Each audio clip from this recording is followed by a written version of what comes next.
Bienvenue dans cette nouvelle vidéo du blog Facturéo. Nous allons voir dans cette vidéo comment fonctionnent les rappels de paiement. Alors, il y a deux types de rappels de paiement. Il y a le rappel de paiement téléphonique et le rappel de paiement par courrier.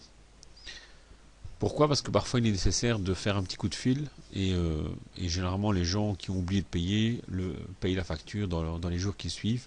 C'est inutile d'envoyer un rappel par courrier. Alors, premièrement, nous allons voir donc les rappels de paiement par téléphone. Pour cela, on va aller dans un client. Nous allons prendre un client et nous allons prendre une facture.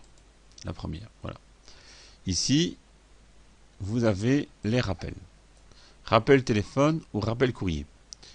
Donc comme je viens de vous le dire, d'abord un rappel téléphone est souvent plus efficace que d'envoyer un courrier qui va prendre un tout petit peu de temps, un timbre poste, un coup de fil va vous permettre de savoir tout de suite pourquoi les gens n'ont pas payé. Vous cliquez sur rappel téléphone et là qu'est-ce que vous avez? Vous avez les coordonnées du client, donc le nom, le prénom, le numéro de téléphone. Ensuite, vous avez les coordonnées du partenaire, parce que parfois ce n'est pas au client que vous devez téléphoner, mais c'est au partenaire, celui qui vous a envoyé le client. C'est le cas parfois pour des notaires, pour des agences immobilières, c'est eux qui prennent en charge la facture. Et vous avez ici donc le système de contact pour les rappels. Donc vous téléphonez, donc si vous téléphonez aujourd'hui, vous avez la date du jour. Vous mettez à qui vous avez téléphoné, si c'est au client, si c'est au partenaire, si c'est à quelqu'un d'autre. Vous mettez par exemple le client. Est-ce que vous avez eu le contact, oui ou non?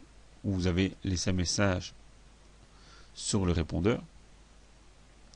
Si vous avez eu le contact, qu'est-ce que vous faites? Vous mettez par exemple une petite remarque. Le client a promis de payer dans les 3 jours.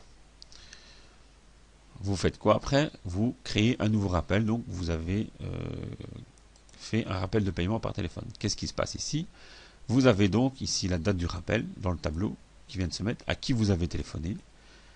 Est-ce que vous avez le contact? Oui. Et la remarque, donc qu'est-ce que vous avez dit ou qu'est-ce que vous avez noté pour ce contact? Vous passez votre souris dessus et donc vous voyez que la remarque se met en grand pour que vous puissiez lire la remarque complètement. Si vous avez mis 20 lignes, et bien les 20 lignes s'afficheraient. Le client a promis de payer dans les 3 jours. Donc voilà comment vous pouvez faire vos petits rappels téléphoniques et garder une trace de ce que vous avez fait.